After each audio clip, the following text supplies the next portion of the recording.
Bapak-bapak Ibu yang kami hormati, selanjutnya acara yang kita tunggu, tausiah agama oleh Bapak Ustadz Haji Dedi Safri SAG dari Kabupaten Rokan Hilir. Kami persilakan. Bismillahirrahmanirrahim. Assalamualaikum warahmatullahi wabarakatuh.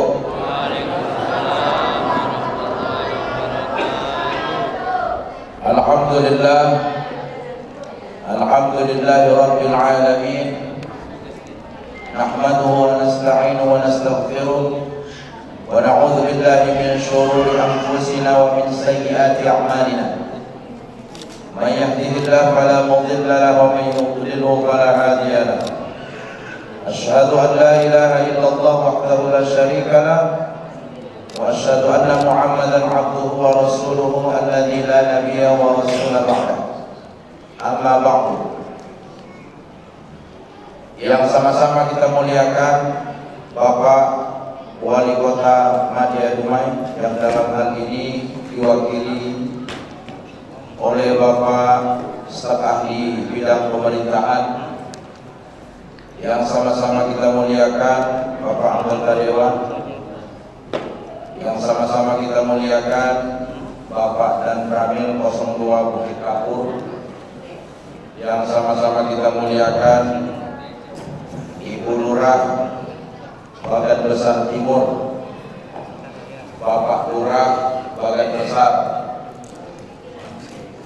yang juga kita muliakan Ketua dan Pengurus Badan Kemakmuran Masjid Al-Hakim, dan tentunya juga orang-orang tua kami, para alim, tokoh masyarakat, dan yang berbahagia Bapak Ibu hadirin hadirat yang insyaallah semua kita yang berada malam hari ini dimuliakan oleh Allah Subhanahu wa taala.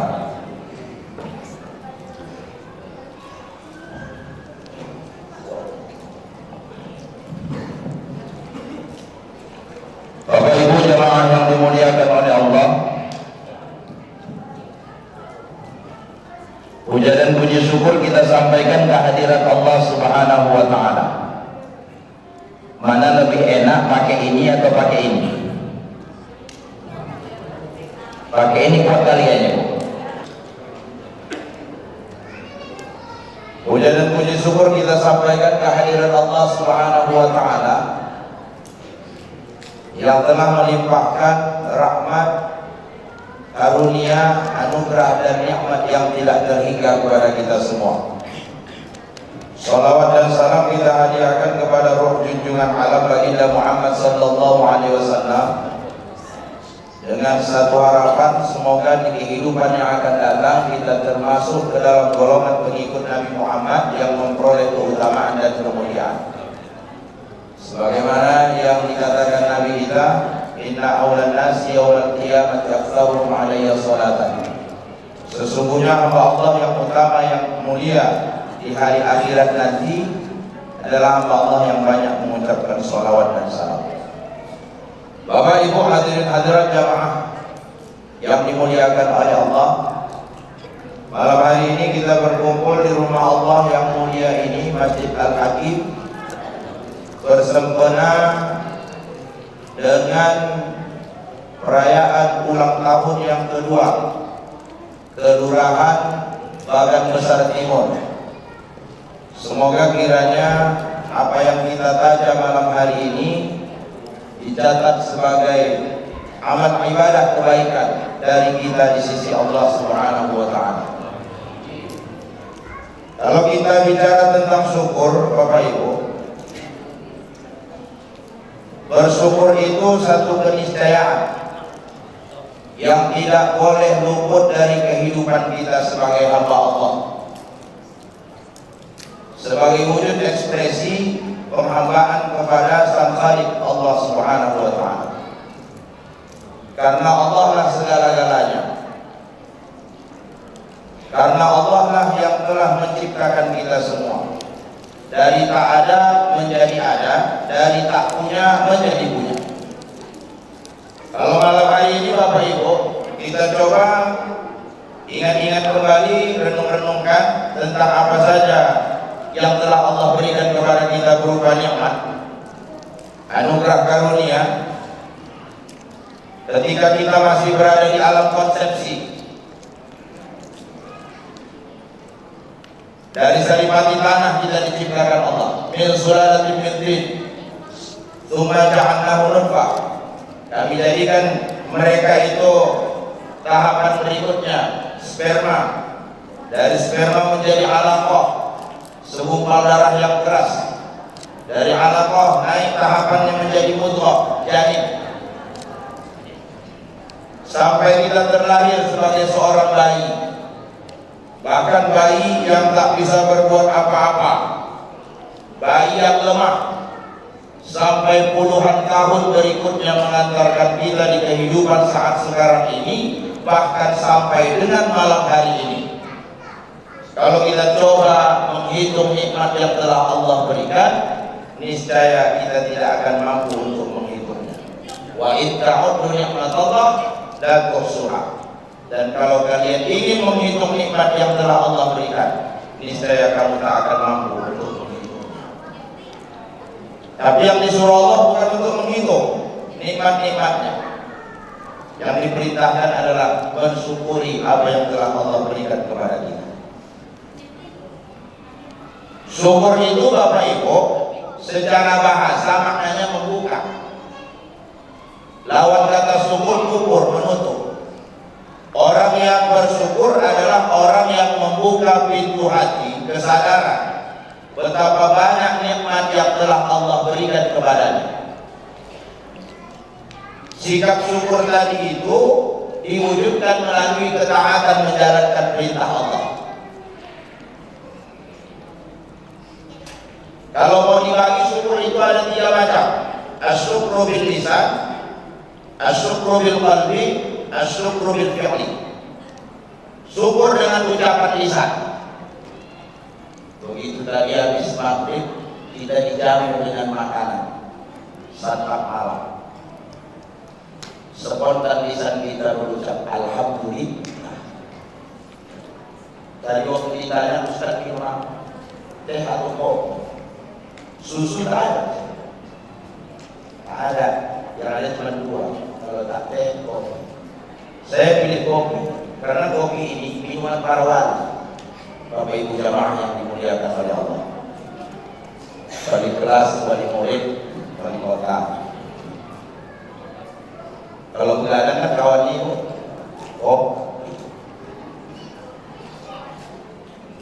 ibu-ibu, bapak-bapak jamaah yang dimuliakan oleh Allah Subhanahu wa Ta'ala. Kita terkadang selalu lalai dan lupa. Biasanya kalau mau berangkat kerja, begitu keluar dari rumah, kita baca doa bismillah, tawakkaltu 'ala Allah wa la haula wa la quwwata illa billahil aliyyil azim. Kita berserah diri kepada Allah, mohon keselamatan, melangkahkan kaki keluar dari rumah, pergi ke tempat pekerjaan.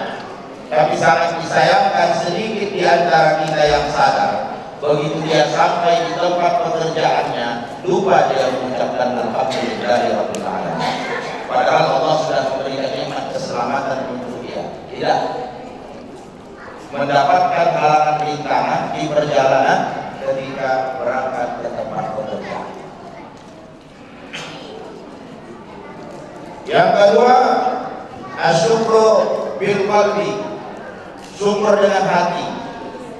Syukur dengan hati itu Bapak Ibu, dia diekspresikan melalui munculnya sikap qanaah. Qanaah itu puas menerima apa yang Allah berikan kepadanya. Dia tidak neko-neko dalam kehidupan dunia ini.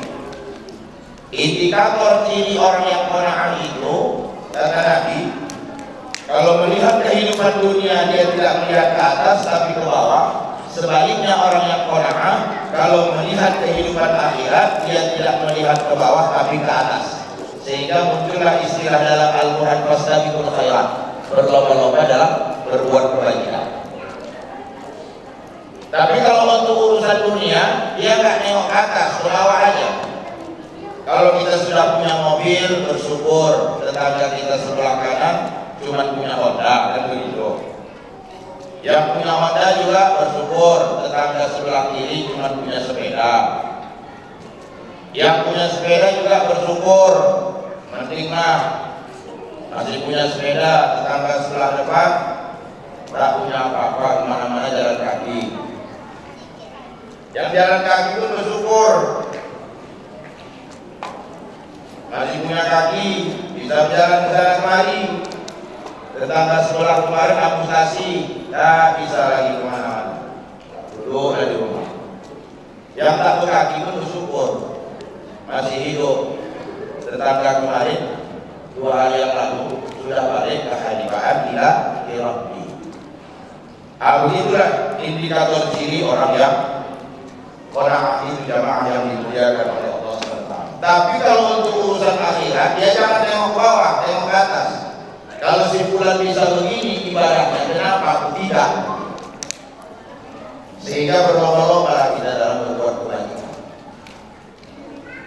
Kalau Badan Besar Timur bisa mencanangkan perayaan hari jadi, kenapa kelurahan-kelurahan lain tidak bisa? Dan begitu. Ini yang disebut fastabiqul khairat, Bapak Ibu jamaah yang dimuliakan oleh Allah.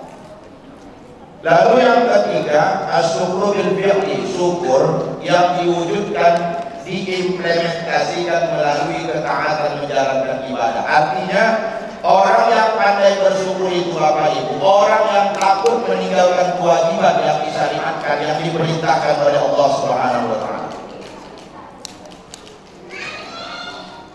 Orang yang bersyukur itu adalah orang yang tidak berani meninggalkan perintah Allah di tengah-tengah kehidupan dunia ini. Bersandar pada keimanan dan ketakwaan kepada Allah Subhanahu wa taala. Sebagaimana ayat yang dilantunkan oleh kita tadi. Walau anna ahlul qura amanu wattaqau la fatahna alaihi barakatin minas samai wal ardh. Seumpama penduduk negeri itu beriman bertakwa kepada Allah, kubukakan pintu keberkahan dari langit dan bumi. Tapi kalau mereka ingkari, mereka akan merasakan siksaan azab daripada Allah Subhanahu wa taala. Jadi sebenarnya kunci kehidupan kalau mau sukses Bapak Ibu jamaah yang dimuliakan oleh Allah adalah iman dan takwa. Kita ini beruntung menjadi orang yang beriman Bapak Ibu. Kenapa? Karena orang beriman itu adalah orang yang kuat. Apa kita yang kuat? Batin dan jiwa kita. Kita punya tempat bergantung yang kokoh, yang enggak ada tandingannya, yaitu Allah Subhanahu wa taala. Allahus Samad. Allah tempat bergantung, iyyaka na'budu wa iyyaka nasta'in. Hanya kepada Allah kita menyembah dan hanya kepada Allah kita minta pertolongan. Kekuatan iman yang ada dalam jiwa kita lahir karena adanya pengharapan Bapak Ibu. Iman dan pengharapan selaras. Bukti adanya iman adalah adanya pengharapan kepada Allah Subhanahu wa taala. Kalau kita semua ini tak ada pengharapan kepada Allah, maka bisa dikatakan iman kita pun sudah pudar dari jiwa kita jamaah yang dimuliakan oleh Allah. Lalu kalau ditanya Bapak Ibu, apa pengharapan kita kepada Allah? Sesuai dengan apa yang kita ucapkan dalam bacaan sholat kita itu Bapak Ibu. Sholat itu kan secara bahasa maknanya doa pengharapan. Doa pengharapan yang paling tinggi yang kita bacakan dalam sholat kita itu ketika kita duduk antara dua sujud. Rabbighfirli warhamni wajburni warfa'ni warzuqni wahdini wa'afini wa'fu'ani. Itu pengharapan paling tinggi Bapak Ibu. Ya Allah, ampunilah aku. Siapa kita yang tak minta diampuni oleh Allah Subhanahu wa taala? Kita ini Bapak Ibu gak ada yang suci, berlumur dosa kita ini Bapak Ibu.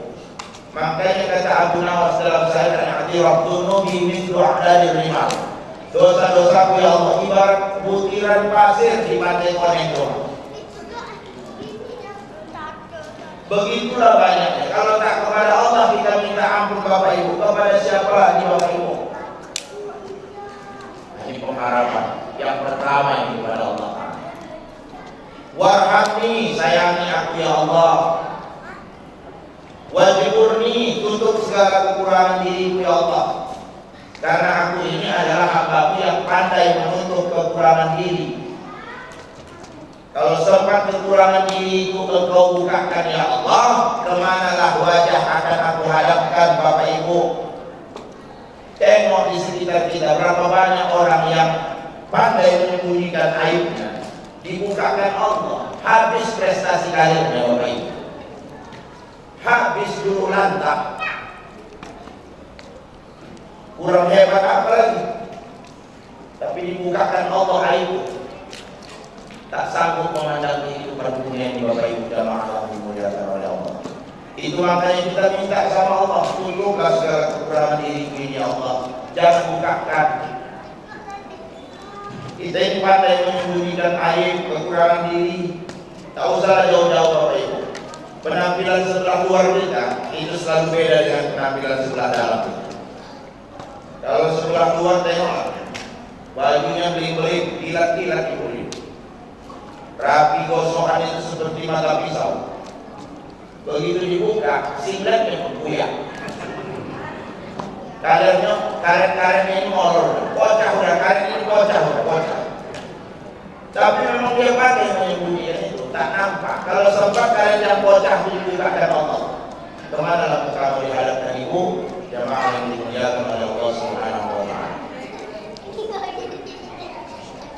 Warfa'ni, angkat derajatku ya Allah. Warzuqni, iya. Beri aku rezekimu ya Allah, ini untuk urusan duniaku. Cuman persoalannya sekarang satu, banyak kita ini yang mengeksplorasi kehidupan dunia untuk mencari rezeki, tapi lupa dengan ilahi. Ya kan Pak? Setiap hari kita cari kemuliaan Allah Subhanahu wa Ta'ala di permukaan bumi milik Allah ini, tapi kita lupa dengan yang menciptakan. Hubbul khulqa wa yahsunul khaliq, cinta-cintaan tapi lupa dengan yang menciptakan. Berapa banyak model-model kita seperti itu Bapak Ibu di luar sana, mengaku beriman sama Allah tapi tak sembahyang. Coba lah ya. Mengaku beriman sama Allah tapi tak sholat, alasannya sibuk mencari rezeki. Padahal Al-Quran ini Bapak Ibu sudah menyatakan, A'udzubillahi minasyaitonirrajim, bismillahirrahmanirrahim. Wa ma min dabbatin fil ardi illa 'ala Allahi rizquha. Tidak ada satu makhluk pun yang Allah jadikan di permukaan bumi ini Bapak Ibu kecuali rezekinya sudah ditanggung jawab oleh Allah Ta'ala. Banyak yang model seperti itu Bapak Ibu jamaah yang dimuliakan oleh Allah, tak yakin sama rezeki. Udah diatur Allah rezeki kita masing-masing, tak akan pernah tertukar. Rezeki saya, rezeki Bapak, rezeki Bapak. Tak mungkin rezeki Bapak tertukar sama saya, rezeki saya tertukar sama Bapak. Allah yang berkuasa mengatur itu semua. Analogi sederhana saja, analogi sederhana. Ibu, coba perhatikan cicak. Cicak tuh Pak, kan merayap di dinding nih. Sampai anak-anak nih buat lagu nih, cicak-cicak di dinding, diam-diam merayap, datang seekor nyamuk, hap lalu ditangkap. Mainkan akal nih, ya kan? Cicak yang cuma merayap di dinding, rezekinya nyamuk yang bersayap.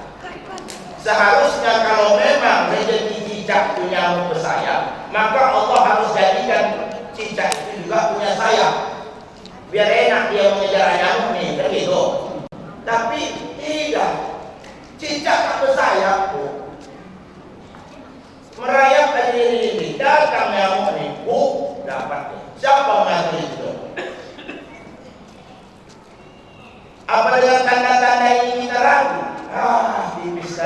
sholat di dalam. Ampun. Dieksplor dunia ini sampai tak sholat coba ya. Zuhur lah di mana, asar lah di mana. Isra Mi'raj diperingati setiap tahun, kelakuan tak berubah-ubah. Nyapanya model begitu Pak, ganti rohil kalau itu main. Kalau kita tengok 11-12 juga 11-12 juga. Ya beda-beda tipis. Ini kenyataan persoalan umat. Kalau masjid tak salah Pak, sepanjang jalan menuju rumah ini bangunannya mewah-mewah, kubahnya warna-warni cat, lampunya kadang-kadang sinar cahayanya mengalahkan sinar bulan, pilar-pilar penyangga besar-besarnya bukan main. Tapi begitu dikumandangkan azan, kalau bisa kita ibaratkan masjid itu rata, jamaahnya itu sukma. Seharusnya begitu kumandang azan, raga dan sukma menyatu dalam pengabdian kepada Allah Ta'ala. Kenyataannya hari ini raganya ada, sukmanya tak mau. Antara Masjid Al-Hakimin atau kalau masjid kami Nurhapandi yang tepi jalan itu masjid terbesar di Rokabidir. Tiangnya saja 25 batang. Sejumlah Nabi dan Rasul. Tapi begitu sholat subuh, kebanyakan tiang daripada jamaah lagi. La ilaha illallah. Antara Al-Hakim Sa'id yang saya tengok mudah-mudahan ada rapi di sini ya. Soal ini masjid. Begitulah kondisi umat Islam hari ini yang harus kita risaukan. Saya yang khawatir satu nanti Pak, berlaku hukum Allah Ta'ala itu dimatikan Allah kita. Kan sudah dikasih tahu Nabi, kalau kalian mati 3 perkara yang menyertai kalian: keluarga, harta, amal ibadah. Begitu jasad dimasukkan ke liang kubur, 2 lah tinggal di dunia, 1 lah yang setia menemani. 2 yang tinggal di dunia itu keluarga dan harta. Yang 1 setia menemani amal ibadah itu. Mana ada istri-istri kita yang mau ikut sama kita Pak? Padahal begitulah kita berjuang nafkah sampai ada istilahnya.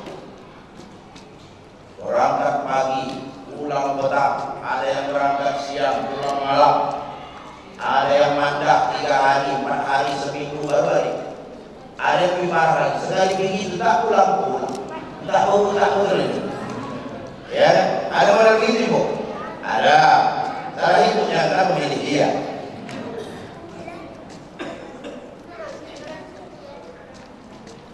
Begitu meninggal dunia, tak ada yang mau ikut sama dia.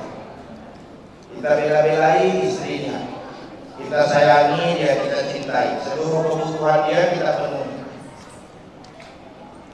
Dari mulai nafkah setiap hari, sandang pangan, make up dia, bedak bukan mau yang murah-murah, MS Glow, bedak yang waterproof yang untuk bahan cat jauh ini, berinjang ya, kalau orang rohil bilang berinjang, berkilat, intro, gengsi, pakai bedak pipa gengsi, memang tak cocok, bedak pipa ini paling apa? Bodak pipa apa ya? Jangankan kolam air hujan, kolam keringan aja bercepet-cepet putih. Jadi kalau bini kau pakai bodak pipa, ditengok mukanya persis macam buah kundur. Buah kundur. Tak rata putihnya, bercepet-cepet, ada yang tebal, ada yang tipis, ada yang tebal, ada yang tipis. Begitulah kita perjuangkan dia. Begitu mati bapak tak mau dia ikut. Nah, kalau istri aja tak mau ikut, apalagi anak. Harta yang dicari sehari-hari itu, yang dikumpul-kumpul tinggal semua. Amal ibadah itu lah yang kita bawa. Sholat itu tadi lah yang paling utama. Maka dari itu, jamaah yang dimuliakan oleh Allah. Ketika Allah memberikan kesempatan hidup kepada kita di alam dunia ini, pergunakanlah sebaik-baiknya untuk memperkokoh bangunan keimanan tadi. Namun yang perlu diingat, iman itu tak cukup hanya sekedar yakin saja, Bapak Ibu. Iman harus diwujudkan melalui ketaatan menjalankan perintah Allah Subhanahu wa taala. Kita lihat apa kata Nabi tentang iman. Al-imanu al-i'tiqad bil qalbi wal lafzu bil lisan wal fi'lu bil arkan. Iman itu keyakinan yang ditancapkan di dalam hati, dibenarkan dengan ucapan lisan asyhadu an la ilaha illallah wa asyhadu anna muhammadar rasulullah, dan diwujudkan melalui ketaatan menjalankan perintah Allah. Artinya, kalau iman kita mau diakui oleh Allah Ta'ala, sebagaimana yang Allah nyatakan dalam Al-Quran surah Al-Baqarah, itu wa minan nasi may yaqulu amanna billah wa bil yaumil akhir wa ma hum bimu'minin. Sebahagian manusia yang mengatakan beriman kepada hari akhir, tapi sesungguhnya mereka tidak beriman. Jadi kalau kita mau imannya diakui, 3 aspek tadi harus ada dalam iman kita, Bapak Ibu jamaah yang dimuliakan oleh Allah. Yakin kepada Allah yang ditancapkan di dalam hati, dibenarkan dengan ucapan lisan, dan diwujudkan melalui pengamalan ibadah kepada Allah Subhanahu wa taala.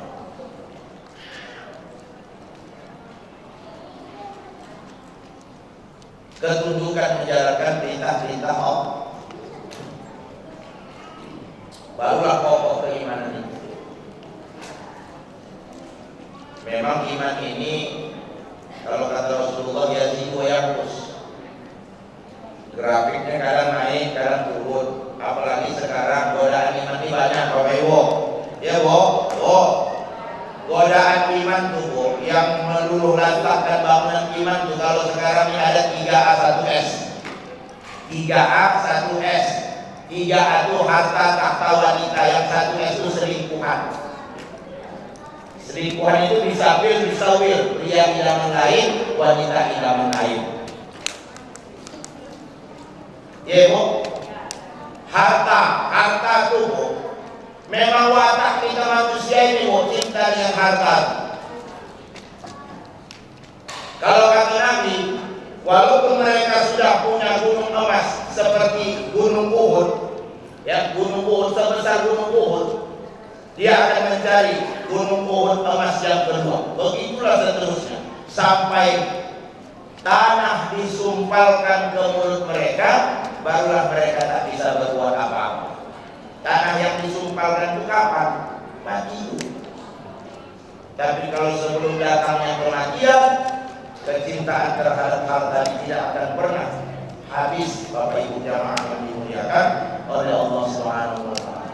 Begitulah watak manusia ini. Makanya hari ini banyak sekali kita yang hidupnya keluar dari konsep syukur. Yang dikejar manusia hari ini kenikmatan sesaat, melupakan kenikmatan yang abadi akhirat. Makanya tak peduli yang halal yang haram pun disikat. Bahkan tak sedikit orang yang bercakap, sekarang ini Pak Ustadz jangankan mencari yang halal, yang haram pun payah tadi. Kan tak perlu tak itu. Kita main kasar aja nih. Masa jangankan mencari yang halal Pak Ustadz, yang haram pun payah tadi. Coba lihat. Kemana lah hati dan perasaan manusia yang bercakap seperti ini? Karena mungkin ini Bapak Ibu jamaah yang dimuliakan oleh Allah Subhanahu wa taala. Kecintaan terhadap harta berlebih. Yang kedua, tahta kekuasaan. Hari ini berapa banyak orang-orang yang berebut untuk memperoleh kekuasaan, dieduk-edukan, dihormati, disanjung dan lain sebagainya. Segala cara dibuat. Sikut kanan, sikut kiri, sipak muka, sipak belakang, yang penting dapat.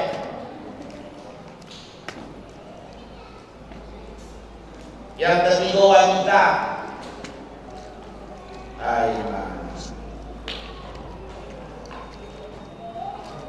Yang baru-baru ini kasus yang terjadi itu kan karena hasutan perempuan ini. Tak mau belajar dengan Nabi Yusuf alaihissalam. Nabi Yusuf Yang menggoda dia Zulaikha itu. Zulaikha ini permaisuri Raja Al-Aziz penguasa Mesir. Ganteng pula Yusuf. Beda dengan Yusuf yang sekarang. Ya kan? Nabi Yusuf tuh saking gantengnya, dikumpulkan kita yang laki-laki ganteng sedunia ini. Separuh kegantengan kita ini punya Nabi Yusuf. Tapi semuanya itu punya Nabi kita Muhammad sallallahu alaihi wasallam. Jadi kalau ditanya mana lebih ganteng Yusuf atau Muhammad, Nabi kita paling ganteng. Cuma tak diceritakan dalam Al-Quran. Itu pula bedanya. Kalau Nabi Yusuf kan diceritakan ya dalam surah Yusuf itu. Ketika Zulaikha datang menggoda dia suruh pembantunya panggil Yusuf, suruh masuk ke dalam ruangan kamar. Masuk Nabi Yusuf itu, tidak ada salah-salah sedikit pun. Begitu masuk dikunci pintu kamar, digoda di Nabi Yusuf itu. Sudah supaya Rasul kita melakukan hal yang tak apa ini, digoda. Kalau saya takut suami itu sedang DL nih, dinas luar.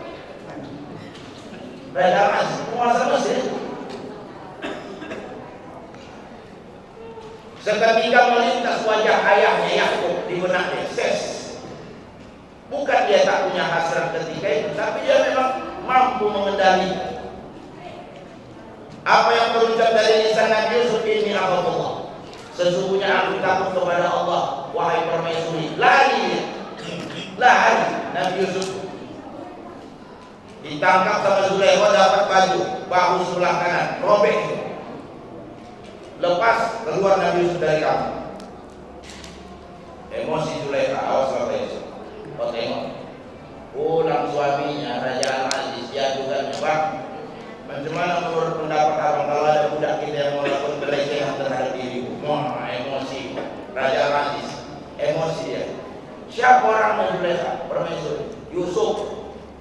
Tapi hebatnya Al-Aziz, walaupun hatinya emosi, kepalanya tetap dingin, tidak bertindak semena-mena dia. Tak bertindak semena-mena dia. Dilaporkannya Yusuf ini ke pengadilan. Hakim, tolong adili dulu Yusuf ini. Informasi dari diriku dia melecehkan permaisuri. Apa gitu? Apa buktinya? Baju, informasinya ada baju Yusufnya robek. Kata hakim, tengok robeknya sebelah mana. Kalau sebelah depan Yusuf yang salah, kalau sebelah belakang maka permaisuri lah yang salah. Begitu ditengok itu baju itu yang sebelah belakang. Cuman karena permaisuri kan off the record, yang diberitakan off the record, jangan disiarkan. Kita gitu. Cuman yang namanya kata pepatah, sepintar apapun kita menyembunyikan bangkai, dan tercium juga bau. Khususnya di kalangan istri-istri pembesar-pembesar kerajaan. Tahu lah istri-istri di mulutnya naudzubillah. Ibu, salah satu dosa ibu itu nggak bisa jaga lisan. Makanya ketika peristiwa Isra dan Mi'raj, Nabi kan ditunjukkan di neraka. Banyak kali di kalangan orang yang masuk neraka. Apa kira-kira dosanya Jibril? Hadis bilang Jibril lah, tak bisa jaga lisan. Tapi ku tengok orang ini aja mirip. Memang betul kalau di dunia aja mirip. Ya. Kalau mirip ya sini sepekan cuma 3 kali, Senin, Kamis, Jumat. Pas mau pergi wirid minta izin sama suami, bang, minta izin ya bang. Awak mau pergi wirid tempat siapa? Tempat ibu Fulana. Ya lah pergilah. Salam suami. Minta izin salam suami pahala aja itu, pahala. Jalan kaki lah ke rumah ibu Fulana. Di setiap langkah kaki ibu dinilai sebagai amal ibadah di sisi Allah. Datang pahala. Sampai di rumah ibu Fulana, assalamualaikum, waalaikumsalam, masuk deh, duduklah di sudut rumah ibu Fulana. Mata ini kelayapan menengok isi rumah ibu Fulana. Tengok lemari yang kotak kacanya lah, tengok kursinya, bukan kayu jati, kayu rampung. Ya, tengok pula TV, alah masih TV tabung, tidak LED. Tersikap kamarnya mak berserak dan kapal kotak. Bekatau hati. sumping pahala, minta izin sama laki tadi. Datang ketua wirid, mulai wirid kita ya, mulai istighfar, astagfirullahaladzim, masuk pahala pula. Baca surah Yasin, 80 sekian ayat, masuk lagi pahala. Takdim, tahlil, doa, jeda, pulang. Apa pulangnya lah kasusnya. Kalau pergi tadi sendiri, balik ke Tigo. Kata yang satu, kakak, apa deh? Kakak tengok jedahnya tadi. Kalau pecah, kenapa rupanya? Encer kali kuahnya lah kakak. Ya Allah ya Rabbi. Iya betul kata kau. Awak ya semua itu baru ini lama nengok pelan-pelan berjalan encer kuah. Awak tadi kak, biarlah encer kuahnya kak, asalkan bertelur. Ini udah encer telurnya mana ada? Semua lah makan telur. Ini ada la ilaha illallah. Ampun gitu. Itu sepanjang jalan itu, ya kan Bu? Tapi ibu-ibu sini tidak.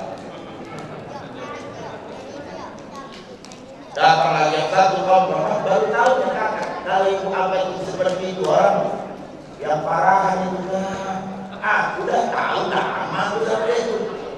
Ya, bertanduk kucing kak, kalau baiknya yang perintah itu kak. Disimpang lo bisa lah pulang ke rumah masing-masing. Pertanyaannya itu, begitu sampai di muka rumah, apakah masih ada lagi pahala wirid? Habis dah berceceran setengah jalan itu. Salah-salah tertok, terambil pahala menyala lagi. Makanya bisa. Heboh ini di sana. Istri-istri pembesar kerajaan bicara, barangkali permaisuri. Masa sama budaknya pun dia tergila-gila, gak level lagi, gak level loh, panas hati level. Diundangnya istri-istri pembesar kerajaan, disediakannya meja satu-satu, kursi satu-satu. Di atas meja dihidangkan apel dan pisau. Begitu sedang asik mengupas kulit apel ini, para istri-istri pembesar kerajaan itu disuruhnya Nabi Yusuf keluar. Begitu keluar Nabi Yusuf terpancarlah sinar cahaya. Dalam riwayat Nabi Yusuf ketika memimpin dia kerajaan Al-Aziz Mesir itu 3 bulan dilanda paceklik, penduduknya di kelaparan. Bayangkan Bapak itu 3 bulan kelaparan.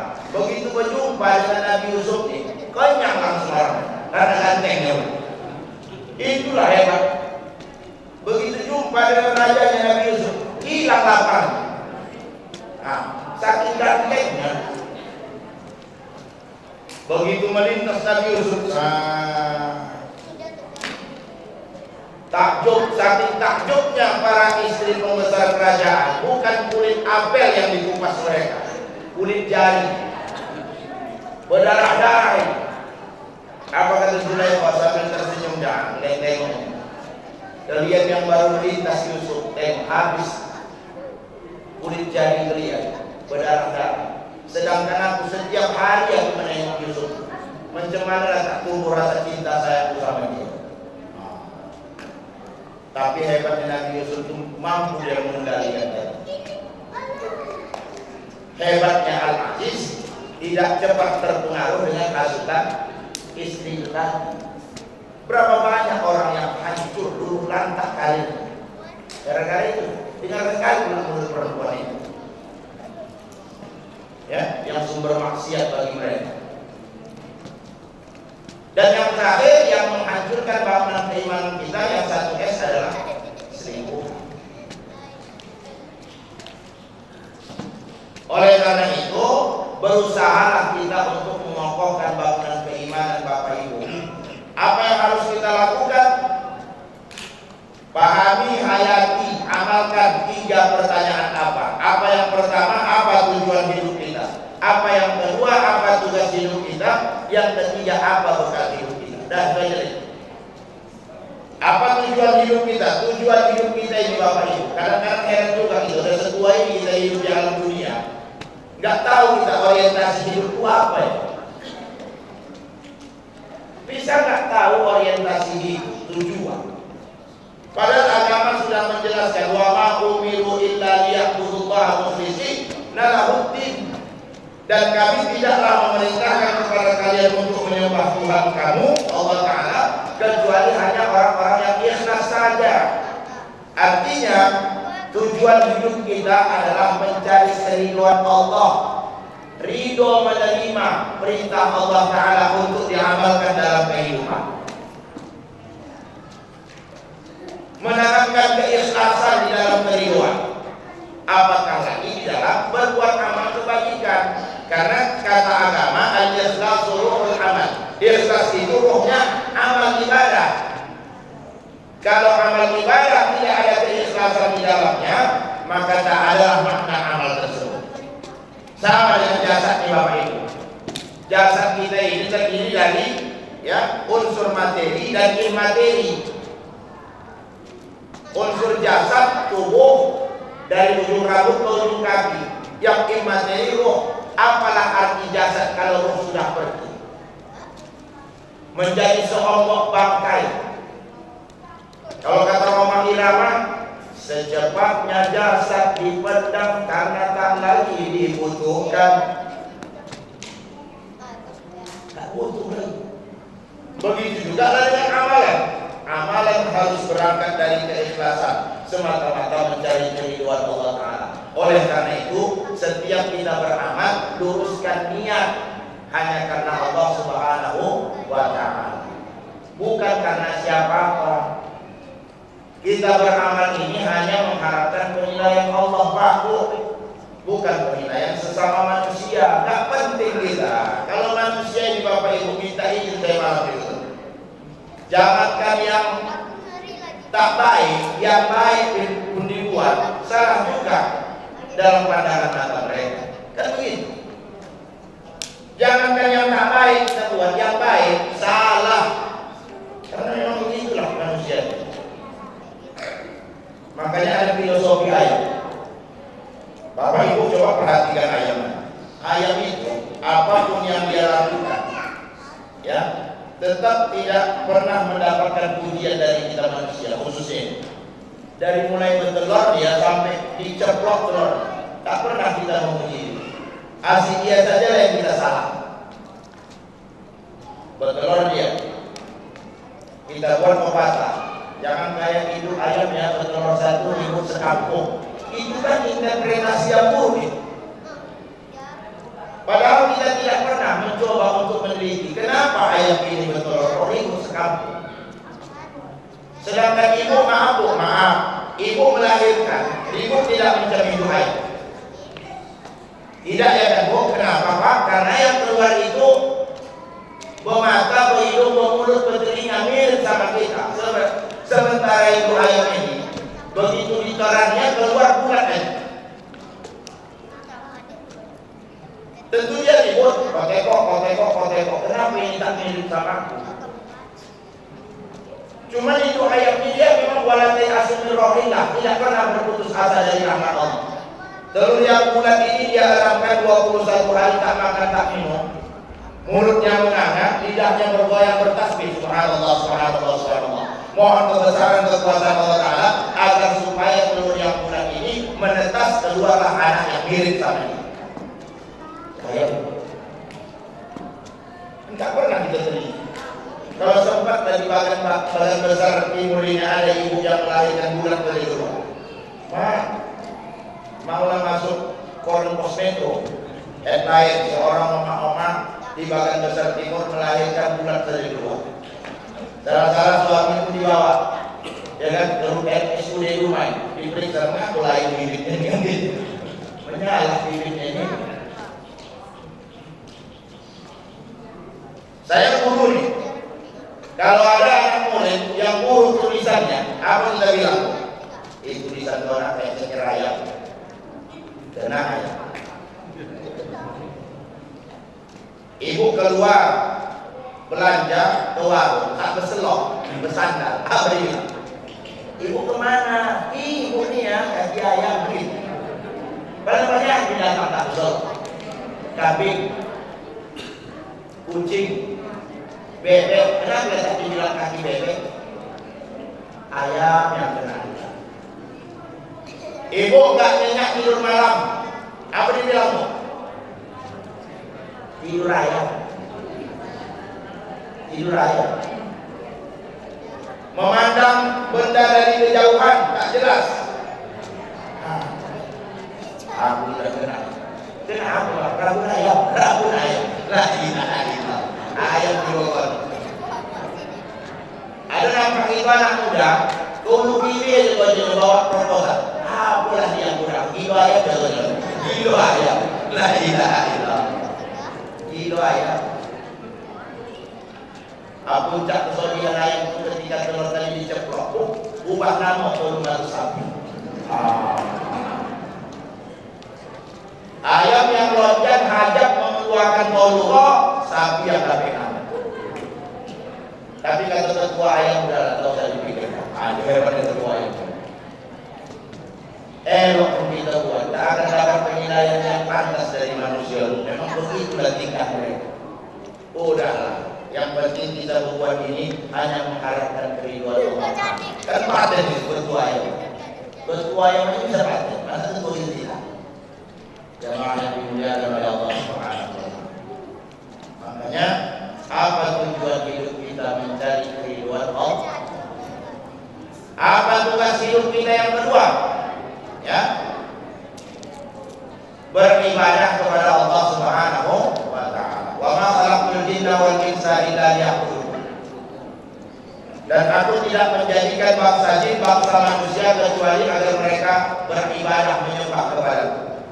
Tak lama lagi kita masuk Ramadan ini ya Pak. Kalau Dewan Tasbih Muhammadiyah dengan metode hisabnya sudah menetapkan tanggal 23 Maret nanti satu Ramadan. Kalau kita Kementerian Agama menengok Ru'yatul Hilal anak bulan, pakai metode Ru'yatul Hilal. Ya, menengok anak bulan itu nanti di akhir bulan Sya'ban di teropongnya. Kalau sudah muncul anak bulan di 2 derajat, besok sudah berpuasa lagi. Tak lama lagi kita akan berpuasa, menjalankan tugas sebagai hamba Allah. Pasang target Bapak Ibu, Ramadan tahun ini harus berbeda dari tahun-tahun yang lalu. Karena kalau kita perhatikan Bapak Ibu, setiap kali hadir Ramadan, setidaknya kita umat Islam ini dikelompokkan menjadi 3 kelompok. Yang pertama, umat Islam yang menjadikan Ramadan sebagai bulan biasa-biasa saja. Yang kedua, umat Islam yang menjadikan Ramadan sebagai bulan musiman. Yang ketiga, umat Islam yang menjadikan Ramadan sebagai bulan penempahan diri. Apa saat itu kalau tak percaya tengoklah. Yang pertama, orang Islam yang menjadikan Ramadan sebagai bulan biasa-biasa saja. Artinya, sebelum datang Ramadan dia jauh dari Allah, datang pun Ramadan dia tetap jauh dari Allah.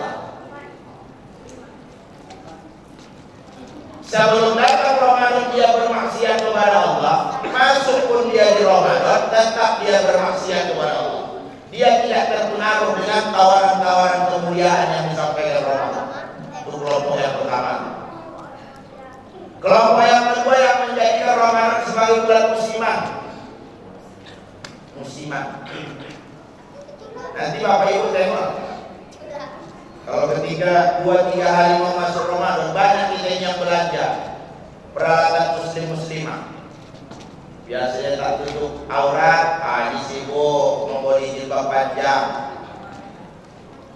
Dalam jilbab dia saking banyak lapisnya, bingung kita membedakan mana anak mana itu di kepalanya. Ada yang pakai miring mulai begini. Oh, miring. Jilbabnya saja miring, apalagi orang gila ya. Minta ini buat tanya maksud mau menghina. Ya berdaya itu proporsional aja Ibu. Kata Nabi khairul umuri awsatuha. Sebaik-baik perkara yang sedang-sedang aja, enggak usah berarti miring-miringkan. Nah, jilbab itu ya kan. Ibu bapak temanya. Begitu kita memegang mau puasa, bersibuk ini. Bapak-bapak yang tak pernah beli kopiah putih, bersibuk belajar beli kopiah putih. Kopiah hitam, serban, jubah, kain. Begitu masuk Ramadan, rajin berjamaah. Ibadah wajib sunnah, tadarus Al-Quran. Tak malam, pagi main. Sedekah. boleh pisang sesisir, buat kolak, kuahnya sedang. Berenang bisa. La ilaha illallah. Mati dah. Tapi sangat disayangkan begitu Ramadan berlalu, segala ketaatan yang dibuat di Ramadan pun ikut berlalu. Yang banyakan model kita begitu Bapak Ibu. Persis macam musim durian. Ya, musim durian banyak durian. Habis musimnya haram kok ada lagi durian. Itu golongan yang kedua yang menjadikan Ramadan sebagai bulan Muslim. Yang ketiga, orang Islam yang menjadikan Ramadan sebagai bulan penempahan diri. Artinya sebelum datang Ramadan dia jauh dari Allah, masuk dia ke Ramadan, dia pasang target.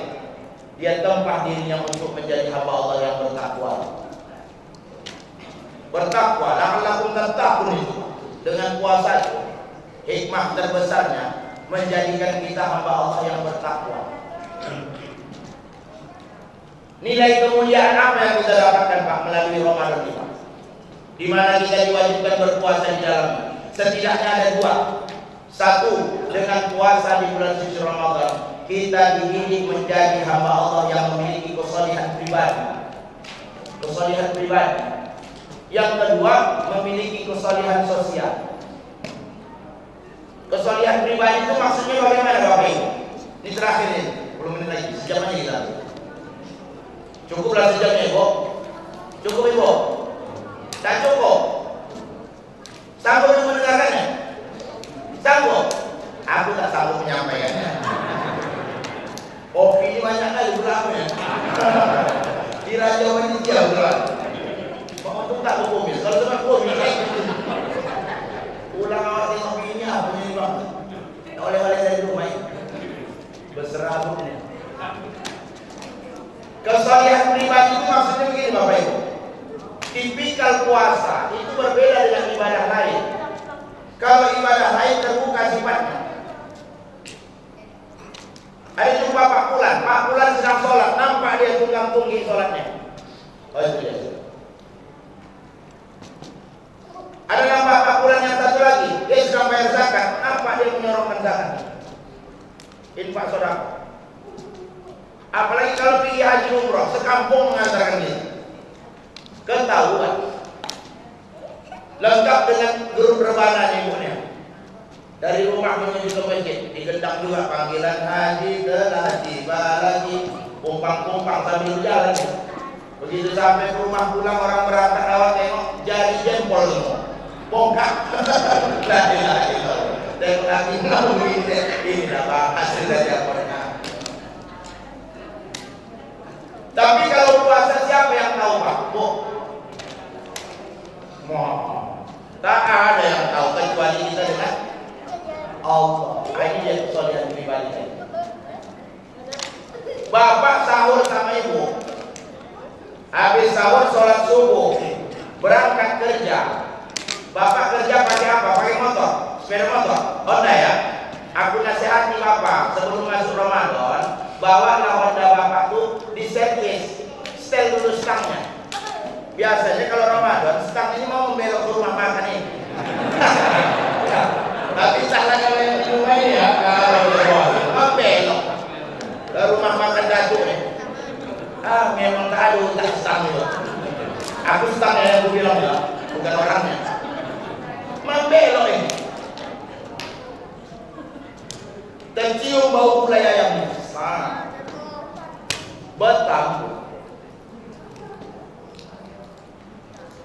Kalau Ramadan kan rumah makan itu kan separuh buka, separuh tutup, kepala ke pinggang tak nampak, pinggang ke bawah kelihatan, kan begitu. Ya, separuh buka aja semua. Kenapa ditutupi separuh? Ya kan? Kenapa harus malu kepada manusia sementara tak malu kepada Allah Taala yang menciptakan? Udah buka aja, apa itu? Biar ujian juga bagi orang yang beriman ya. Itu tidak beriman kan gitu. Ya tipis sekali lah keimanan kalau cuma sekedar budaya yang rendah. Cemen itu. Balik ke rumah. Hondanya. Turun dari Honda, masih sinetron ini pura-pura lomeng. Assalamualaikum. malah bang lo abang ini tengok tadi anak, mana masih puasa nya bang malah aku harus tengok pada membilang tidak tak berani, membilang dia pun tak berani, takut bertambah dosa. Awalnya udah buka puasa, pakai jawaban politis lah, tak tahu suara. Buatlah ibu bisa kita bohongi, tapi ada tidak satu yang tak bisa kita bohongi. Itulah Allah. Artinya Pak malam ni aku mau kasih tahu, ke sudut dunia manapun apa, ibu kalau ada bermaksiat tak nampak di mata manusia, tapi joleh dalam pandangan Allah. Itu dia kesalahan pribadi. Oi, ngeri tu. Kalau itu yang tertanam dalam setiap pribadi kita, kalau untuk konteks kehidupan berbangsa bernegara gitu di Republik Indonesia yang kita cintai, tak akan ada yang menerima BLT. Yakin? Ada sebuah kisah. Kisah ini kisah ya renunganlah ini. Ada seorang hamba Allah yang saleh, ya, yang taat beramal ibadah. Profesi dia mencari kayu ke dalam hutan, bermodalkan kapak yang bekarat. Suatu hari pergilah dia mencari kayu. Kayu ini dikumpul-kumpulnya, dijualnya ke pasar. Hasil penjualan kayu ini itulah untuk nafkah anak dan istri. Suatu hari sedang asik mengumpulkan kayu ini, kayu bakar. Tiba-tiba tak macam mana jatuhlah kapak yang bekarat ini masuk ke dasar jurang. Tidak ada kekuatan daya upaya mengambilnya. Bermunajat, berdoalah hamba Allah yang saleh. Ya, doa hamba Allah yang saleh tembus ke arsy Allah Ta'ala, didengarkan Allah. Oh, berarti jadi minta tolong, minta ambilkan kapaknya dulu. Dipanggil Allah, malaikat sini dulu, malaikat sini dulu. Coba kalian menyamar dulu, turun ke dunia menyamar sebagai anggota Basarnas. Ya, Basarnas, BNPB. Bantu itu hambaku yang saleh itu ambilkan kapaknya dari dasar jurang. Turun malaikat. Di mana kapak bapak tadi? Di sini. Turun ini malaikat. Sampai di dasar jurang. Malaikat ini curiga. Apa betul dari hamba Allah yang saleh? Kita tes yuk. Macam mana caranya? Kita robah kapak ini. Kita buat ya menjadi kapak emas. Kapak yang berkarat dirobah menjadi batangan emas, kapak emas ini. Di bawah ini ke permukaan bumi. Begitu dikasihkan ini kapak bapak. Temenung ini hamba Allah yang saleh sejenak. Lalu dia berkata, ini bukan kapakku ini. Kapakku terbuat dari besi yang berkarat. Ini emas ini. Oh, udah lambe aja. Kan tak ada orang yang menengok. Aku kan masalah begitu. Aku baru mau mengambil kalau memang ini hakku, ini bukan punyaku dia. Ambillah kata malaikat. Enggak. Biarlah aku tak berkapak daripada aku mengambil yang ini. Memang betul tak nampak di mata manusia, tapi Allah salut malaikat memang.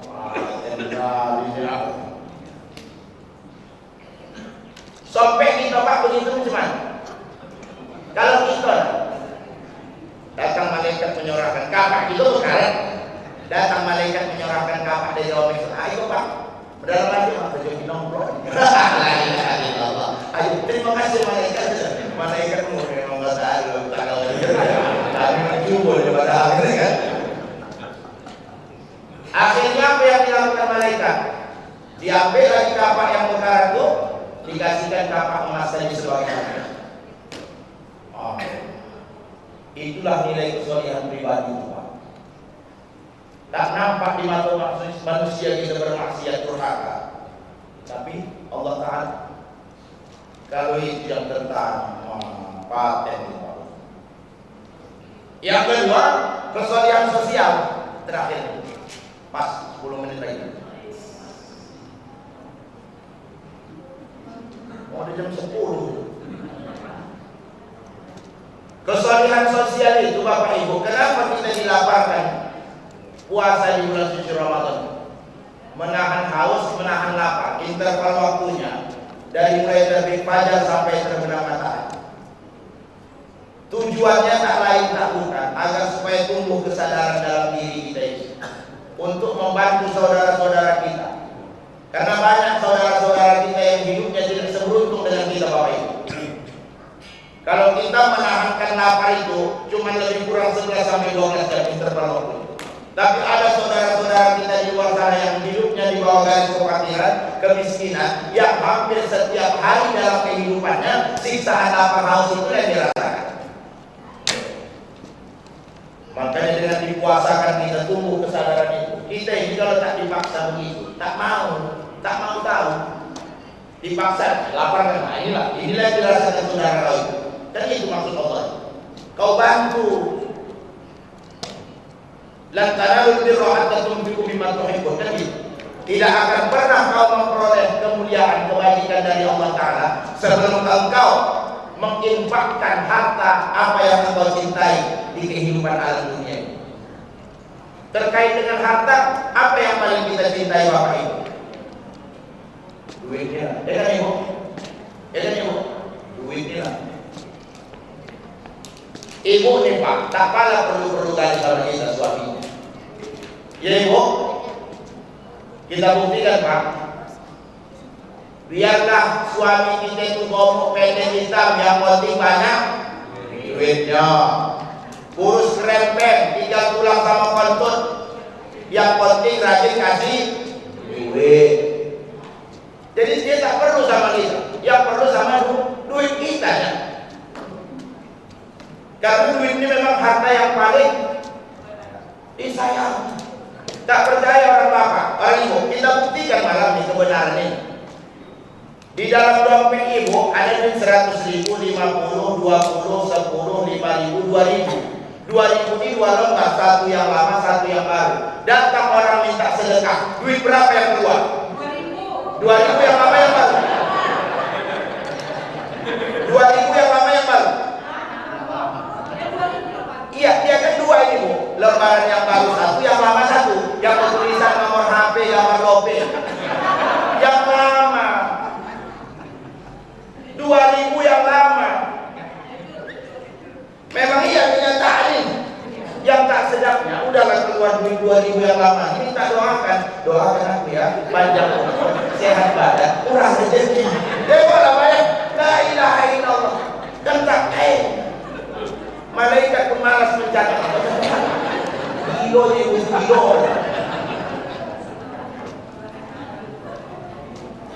Karena sayang kita dengan harta itu, makanya kita payah mendapatkan sosok bapak yang mewakafkan masjid ini. Bukan tak banyak orang yang mampu, tapi tak mau. Ini udahlah mampu, tapi mau. Kan pasti beruntunglah orang bapak sama ini. Kalau ini sempat swadaya kita bangun, meleleh-leleh mengumpulkan duit ini. Tadi begitu tengok ini, pintunya ini mencem pintu Masjid Nabawi ini Pak. Karena aku naik haji 2019. Tengok, lepas 1.000 buah. Masjid Nabawi ini lah pintunya, tapi tinggi lagi dia. Borak itu. Subhanallah, paten kan. Jadi memang harta yang dititipkan Allah itu diarahkan kepada tujuan kita diciptakan. Ya kan? Beribadah. Kita tidak. Apalah salah dikasihkan 100.000 itu kenapa? Agak keren lagi kan minta doa kan ya. Kalau ini ya lah, agak sama levelnya. Ini 2.000 perak. Duit kamu minta doa. Panjang umur, sehat badan, murah rezeki. Mengamu yang minta sedekah. Apa tak salah ini buat? Yang penting ikhlas. Jawaban politis. Yang penting ikhlas. Kalau sampai duit 2.000 lama tak ikhlas, mau tak duit berapa lagi? La ilaha illallah. Inilah kenyataan yang kita hadapi. Cinta aja sama harta. Padahal besok itulah yang ditinggalkan. Ya Ibu, dah ada yang kita bawa. Jadi makanya dengan puasa itu membentuk kita menjadi hamba-hamba Allah yang punya kesalihan sosial. Pak, saudara-saudara kita, bukankah kata Rasul itu, Pak, orang yang dermawan itu dicintai Allah, dicintai Rasul, dicintai sesama manusia, dekat dia dengan surga. Sebaliknya orang yang boleh hidup, ya, yang menyimpan harta, jauh dari Allah, jauh dari Rasul, jauh dari sesama manusia. Mana ada kita nyaman dekat sama orang politik atau juara? Dekat pula dengan neraka, jauh dari surga. Makanya in ahsantum li anfusikum wa in asatum fala. Kalau sudah anggap baik ya baik, kalau dipikir. Kalau tidak pun aku mau problem ya kata Allah. Aku maha kaya kok kata. Aku tak peduli dengan harta-harta kalian. Kutitipkan harta ini, titipan nih. Dalam harta kalian itu ada hak-hak saudara kalian. Keluarkan zakatnya, keluarkan infak sedekahnya, jangan makan sendiri. Itu makanya kita diwajibkan puasa dari itu membangun kesalahan sosial dalam diri.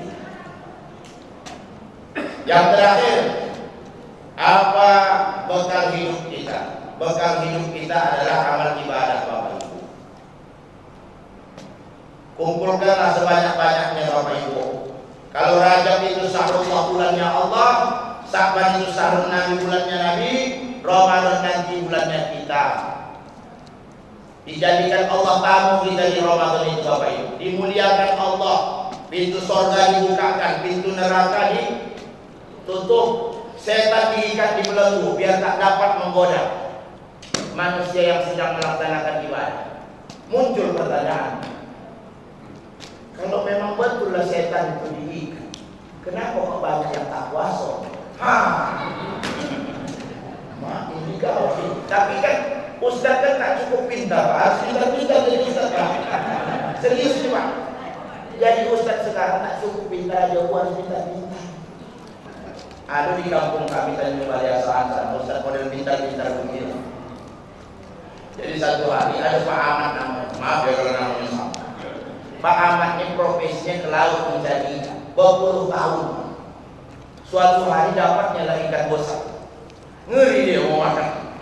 Dibawanya lah ke rumah Pak Ustaz. Assalamualaikum. Waalaikumsalam. Siapa itu? Aku Ahmad, Pak Ustaz.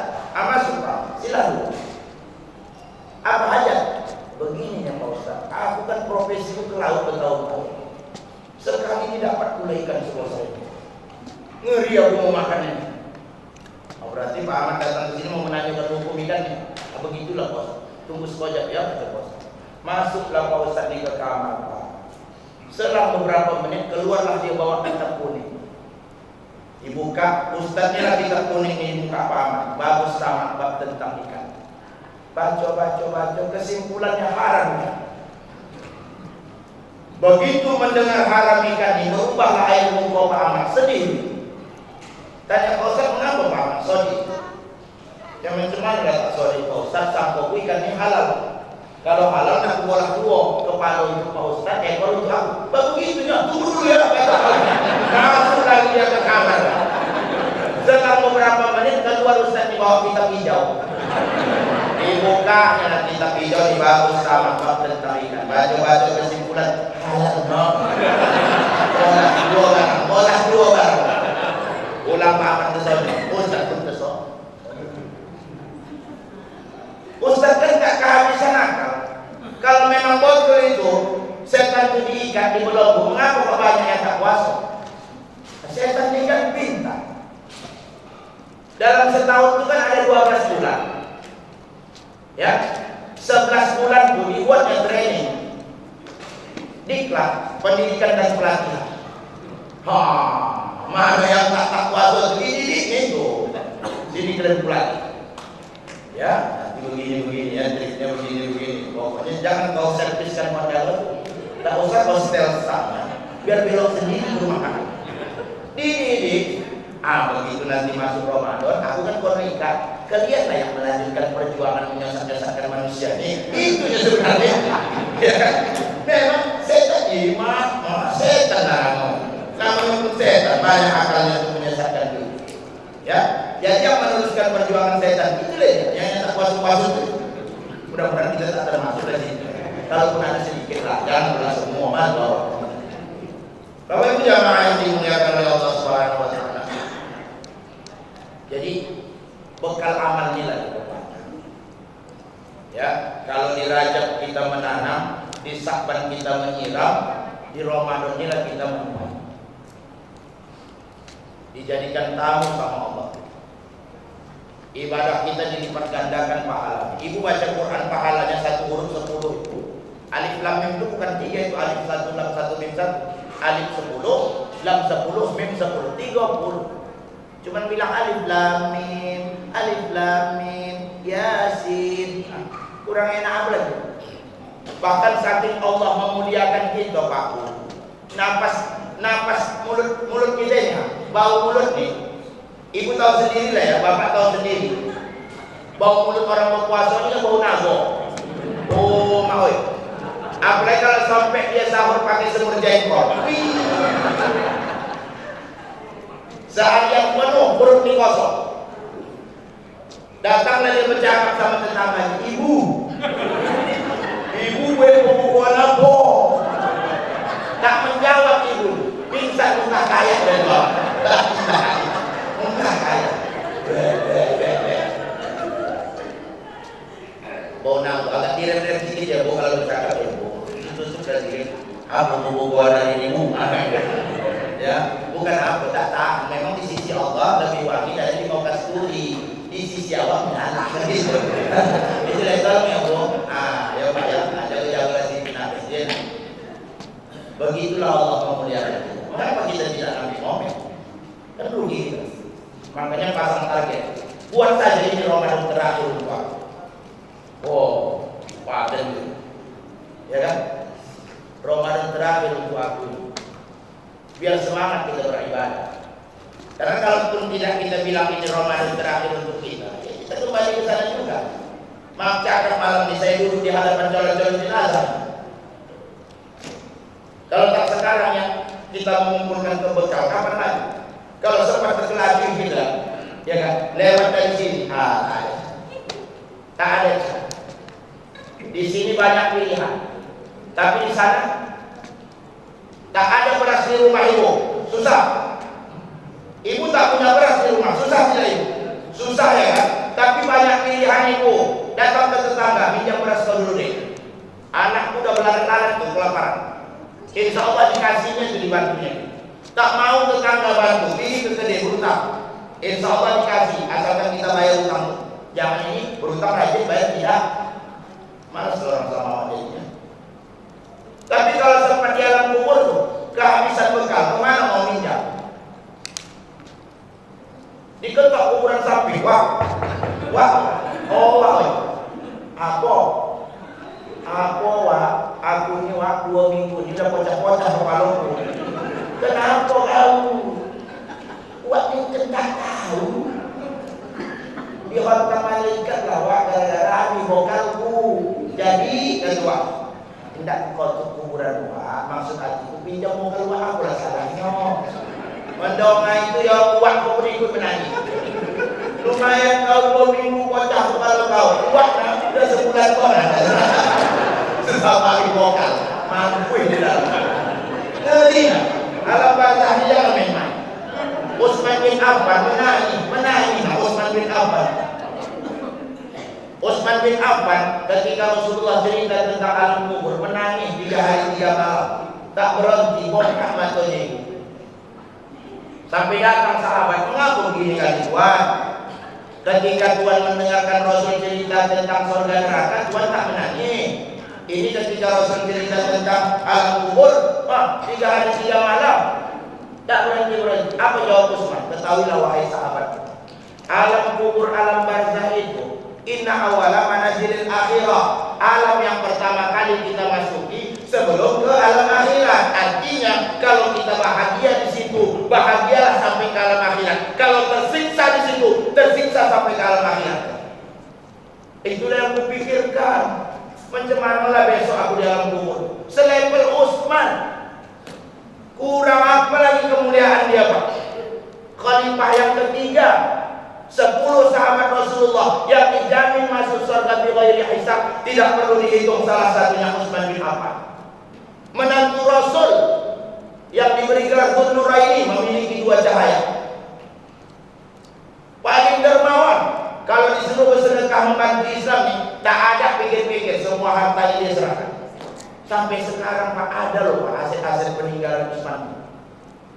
Waktu kita naik haji 2019, itu ada syekh di Arab itu cerita, di Madinah itu ada sumur peninggalan Utsman, dia yang bayar, ya, dari seorang Yahudi, masih digunakan sampai sekarang.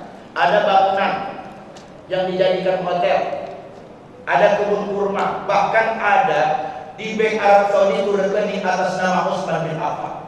15 abad yang lalu dia sudah pergi meninggalkan kita, tapi hartanya masih bisa digunakan, dirasakan oleh orang yang hidup sampai sekarang ini. Kurang mulia penyejuk. Begitu mendengar cerita alam kubur, menangis 3 hari 3 malam. Mencemar dengan Utsman sekarang. Maaf ya kalau namanya sama. Itu khusus umumnya kepada kita. Ada tidak pernah kita malam-malam hari terpikir, mencemar alam kubur besok. Makanya jangan main-main di dunia ini. Bukan Allah itu tak tahu kezaliman yang kita buat, tapi diundurnya. Kelentai buat maksiat. Ada maksudnya seputoki kan? Hati-hati Bapak Ibu jamaah yang dimuliakan oleh Allah.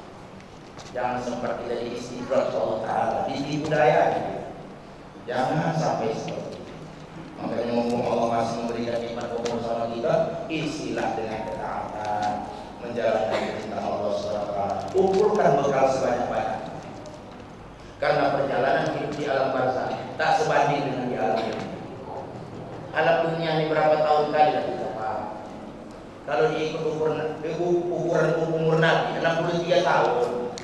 Nabi itu 63 tahun jatah hidupnya, enggak sebanding dengan umur senior-senior yang terdahulu.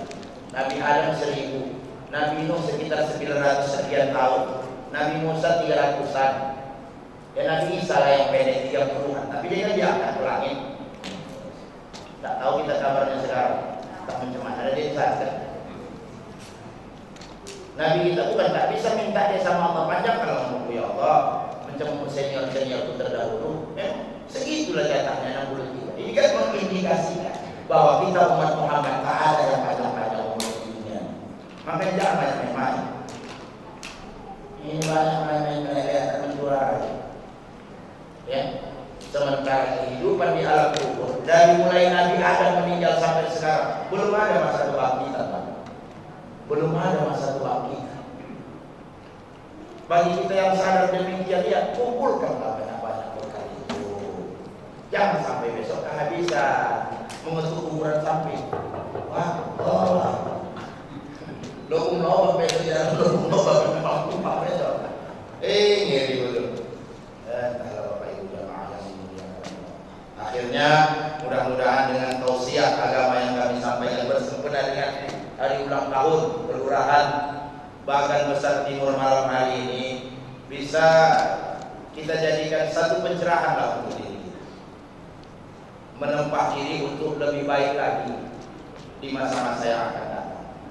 Karena cita-cita umur yang Allah berikan ini tak tahu kita sampai kapan berakhir. Di sini banyak pilihan, tapi setelah dari sini tak ada pilihan. Suka tak suka, kembalilah ke hadirat Allah Subhanahu wa Ta'ala. Kalau ingin menjadi pemenang, taatlah kepada Allah. Kan itulah azan yang selalu dikumandangkan. Hayya 'alas shalah, hayya 'alal falah. Mari kita salat, mari kita meraih kemenangan. Kalau ingin menang, maka sholatlah dulu kepada Allah. Kalau ingin mulia, taatlah kepada Allah SWT. Baik Bapak Ibu jamaah yang dimuliakan oleh Allah, kesempatan dengan hari jadi Kelurahan Bagan Besar Timur yang kedua tahun, kita bermohon kepada Allah, khususnya doa kita untuk kesembuhan Ibu Lurah kita Bagan Besar Timur, Ibu Rita Hartati. Semoga Allah Subhanahu wa Ta'ala mengangkat penyakit dari tubuh beliau. Ala hadhihi al-Fatihah. A'udzu billahi minasyaitonir rajim. Bismillahirrahmanirrahim. Bismillahirrahmanirrahim. Alhamdulillahi rabbil alamin arrahmanir rahim maliki yaumiddin. Iyyaka na'budu wa iyyaka nasta'in ihdinas siratal mustaqim. Siratal ladzina an'amta 'alaihim ghairil maghdubi 'alaihim waladdallin. Amin. A'udzu billahi minasy syaithanir rajim. Bismillahirrahmanirrahim.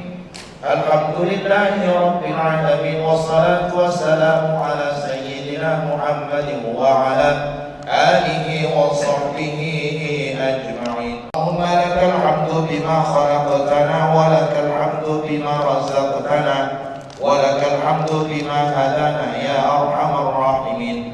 Allahumma rabbana taqabbal minna du'aana innaka antas sami'ul 'alim. وتب علينا إنك أنت التواب الرحيم. اللهم اغفر لنا ذنوبنا ولوالدينا وارحمهما كما ربيانا صغيرا ولجميع المسلمين والمسلمات والمؤمنين والمؤمنات برحمتك يا أرحم الراحمين. اللهم بارك لنا في رجب وشعبان وبلغنا رمضان يا أرحم الراحمين. اللهم سلمنا لرمضان وسلمه لنا وتسلمه منا متقبلا يا ذا الجلال والإكرام. اللهم أهل علينا شهر رمضان بالأمن والإيمان يا ذا الجلال والإكرام. اللهم إنا نسألك سلامة في الدين وعافية في الجسد قبل الموت ورحمة عند الموت ومغفرة بعد الموت. اللهم هون علينا في سكرات الموت والنجاة من النار والعفو عند الحساب. اللهم لا تدع لنا في مقامنا هذا ذنبا إلا غفرته ولا هما إلا فرجته ولا مريضا إلا شفيته ولا عيبا إلا شكرته ولا حاجة من حوائج الدنيا والآخرة إلا قضيتها ويسرتها يا أرحم الراحمين. ربنا ظلمنا أنفسنا وإن لم تغفر لنا وترحمنا لنكونن من الخاسرين. ربنا آتنا في الدنيا حسنة وفي الآخرة حسنة وقنا عذاب على سيدنا محمد وعلى آله وصحبه أجمعين. سبحان ربك رب العزة عما يصفون والسلام على المرسلين والحمد لله رب العالمين. اللهم صل على سيدنا ومولانا محمد. اللهم صل وسلم وبارك عليه. تقبل الله منكم. Bapak Ibu hadirin hadirat jamaah yang dimuliakan oleh Allah, demikian tausiah yang dapat kami sampaikan. Mohon maaf apabila terdapat kesalahan dalam penyampaian tausiah dalam malam hari ini. Kalaulah saya dianggap sebagai adik, tak salah juga sekali-kali adik menasihati abang dan kakak-kakaknya. Kalaulah saya dianggap sebagai anak, tak salah juga kalau sekali-kali anak menasihati ayahnya. Karena memang beginilah hakikat agama mengajarkan kita, din nasihat agama itu adalah nasihat. Wa tawassaw bil haqqi wa tawassaw bis sabr. Demikian, terima kasih atul kalam billahi wal hidayah. Assalamualaikum warahmatullahi wabarakatuh. Ustaz Haji Benny Safri Sagih yang telah menyampaikan tausiah pada malam yang berbahagia ini. Mudah-mudahan apa yang disampaikan oleh Ustaz dapat kita aplikasikan dalam kehidupan kita sehari-hari. Amin. Demikianlah acara sepenahan jadi guru Ustaz Ibu kita pada malam yang berbahagia ini. Semoga mudah kita menjadi aman, damai, tentram dan sejahtera dan menjadi masyarakat yang tayyiban dan warahmatullahi. Amin. Mungkin hanya ini dapat kami sampaikan. Ada sedikit pantun. Siang hari makan kuaci, makan bareng sama Bu Asih. Cukup sekian acara hari ini. Saya ucapkan banyak terima kasih. Buah nanas, buah ceri dicampur gula, enak sekali. Cukup demikian acara kita hari ini. Semoga bisa bertemu lain kemudian hari. Mungkin demikian yang kami sampaikan. Yang benar datangnya dari Allah SWT, yang salah dari diri saya sendiri. Assalamualaikum. Assalamualaikum warahmatullahi wabarakatuh.